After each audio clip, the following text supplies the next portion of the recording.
And we are back with the third segment of the GSMC Basketball Podcast presented by the GSMC Sports Network. And in this third segment, we are going to be doing an interesting segment. It's going to be draft or bust.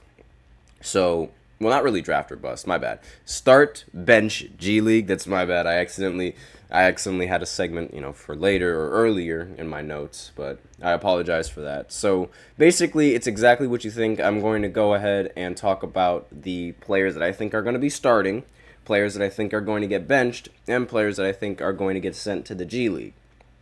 And this might be controversial and it might not be as accurate simply because, I only have the summer league to go off of. So, I don't really like doing these kinds of lists because it's like, this is sort of, I think it's a little bit too early to tell exactly just how talented these players really are. But someone in the comments was interested in me doing this, so I'm just going to go ahead and do this segment for whoever that viewer was. Excuse me. But aside from that, you guys already know how I feel about the Atlanta Hawks and their first overall pick. And, Zachary, I completely messed up his name. He's He's a 3-and-D player, and getting that as the number one pick in the draft is very, very underwhelming, but that's, just how you're going to get in this draft. He's a spot-up scorer, and, again, it's, he's not something, ridiculously special, like last year's number one pick, Victor Wembanyama, so it's, meh, but aside from that, he is going to be starting. That is I think it's clear that this guy is going to be starting for the Atlanta Hawks, despite the fact that he just wasn't really playing that well in the summer league. Now, but again, as I mentioned before, I think Trae Young is really going to be a nice pairing with him. So the next player on this list, the next pick in the draft, Alexander Sarr, who I thought was going to be the number one overall pick, but now I actually don't even know if he even is going to perform well in the NBA. He's still going to be a starter just because the Wizards, they're a really bad team. And, being a bad team means that they can afford to start a lot of their rookies. And they could afford to have Alexander play a lot of minutes because, so that way he can get better. Now, he's supposed to be an on-off-the-ball big man and a defensive playmaker as well. That was one of the highlights of the Summer League, his defense. Really, the biggest problem for him was the fact that he could only hit, one shot in 2 games, which is very concerning. I would for sure be concerned about that. But aside from that, there's, it's Alexander Sarr, and he's just... A lot of people don't really think highly of him. I understand exactly why people don't really think that highly, especially after his previous few games. But he is going to be a starter, whether people like it or not. Now, arguably one of the best pickups in the entire draft, Reed Sheppard, I don't think he's going to even be starting. Simply because, I feel like that at the guard position, Houston is rather loaded. And I don't think he's going to start out as being a starter like the first two. He might grow into a starting role as, the rest of the season goes on. But, I mainly think he's going to be on the bench. He's probably going to lead the second unit with the help of Amen Thompson. And really, again, I think that him leading the second unit is probably going to be the better situation for him to be put in. So it doesn't really seem out of the question that Houston could consider promoting him to the starting lineup because, again, their guard situation, I just think they have a lot of guards. And, they have Fred VanVleet. They also have Jabari Smith. And those guys are probably going to get, the starting minutes before they give it to Sheppard.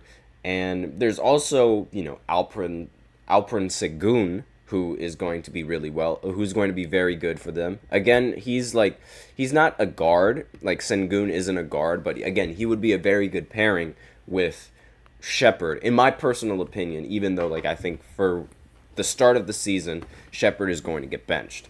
Now, another player the fourth pick in the draft, Stephon Castle. People really they thought really highly of him in the draft, and I can see why. He is a very competent defender, as well as being, a competent facilitator, and he would probably pair really well with Victor. However, the most recent acquisition for the Spurs, getting Chris Paul, I doubt that they're going to start Stephon Castle over someone like Chris Paul. Simply because, Chris Paul is most likely going to, elevate Victor Wembanyama's game. Pardon me for that. And he would also probably, I really feel like Chris Paul would really develop Victor Wembanyama and set him up properly with really good looks at the basket, better than what he would be able to, better than the looks that he would be able to normally set up. Because again, Victor, while he is talented, there's still a lot of stuff that he could learn. And on top of that, there were also several opportunities where I feel like he could have, scored, but his teammates just weren't giving him the ball to put him in that position to score. Now, even though Chris Paul is like 39 years old and he's probably going to get reduced minutes, I don't think that, Stephon is going to be able to be enough to remove Chris Paul from the starting lineup. But that is just me. And really that's all my opinions that I got on that. Next is, so again, I think he's going to be benched. Now, next player on this list is Ron Holland for the Detroit Pistons. Now, he's supposed to be at least from what I saw in the summer league, I have a feeling he's going to be the energizer, and that was what his projections in the draft was going to be. That guy that gets the glue guy on the team, the guy that gets the rest of the locker room involved, that kind of guy. And so the purpose of signing Tobias Harris, Tim Hardaway Jr., and Malik Beasley was to make the game easier for Cade Cunningham, we're just talking about the Detroit Pistons in general, and allow other young prospects to play more to their strengths. So that will mean fewer chances to start Ron Holland, since, they already have their guy, Cade Cunningham. And instead, he'll probably be used for his athleticism and motor coming off of the bench, because that's probably what I feel like that's definitely the most use that you're going to get out of a player like him when he's paired up with someone like Cade Cunningham, and hiccups are killing me. And when he's paired up with the other players that recently Detroit acquired. So, again, Hardaway Jr. and Malik Beasley are ultimately short-term placeholders to add shot making, and really, it doesn't really seem like the Pistons are going to be going anywhere far in the rest of the season. So, despite that, Cade Cunningham is going to be their guy, chances are that they're going to be in situations where they aren't going to win every single game. And because of that, you can go ahead and play some of your bench, as well as, playing the rest of the players in the starting lineup and developing them. So there's going to be a lot of opportunities. While he is going to be benched, in my opinion, there's going to be a lot of opportunities for him to, make an impact. Next player on the list is Tidjane Salaün, and again, he is another Frenchman. Now, this time he was drafted for Charlotte. He's probably going to be, a lot of people consider him a 3-and-D kind of player, and he's still only 18 years old, meaning that there is a lot of room for this guy to improve. And one of his, pre-draft comparisons was, crazy enough, Giannis Antetokounmpo, simply because, he is getting drafted at such a young age, and his potential, that's really why he was drafted. He was drafted on his potential. He has the chance of being a very, very talented player in the league. And again, like I mentioned before, he's only 18 years old. And he will have, a simplified role while he's on the Hornets, but that could develop into something even more. His athleticism, his activity on defense, and his shot making, they should work coming off the bench in the first year. But that's all the time that I really have for this third segment. So I will continue this, I'll continue this list going into the fourth segment after I talk a little bit about some basketball news, mainly about, news regarding the Olympics and Kevin Durant's spot on the roster.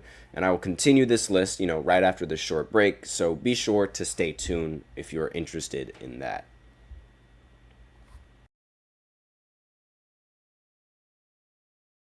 For the best and latest podcasts available anywhere, go to the podcast app on your cell phone and type in GSMC to access free content-rich podcasts on health and wellness, book reviews, sports, entertainment, relationships, social media, movies, technology, finance, and even weird news. Subscribe and download the GSMC Podcast Network's family of shows, available everywhere podcasts are found.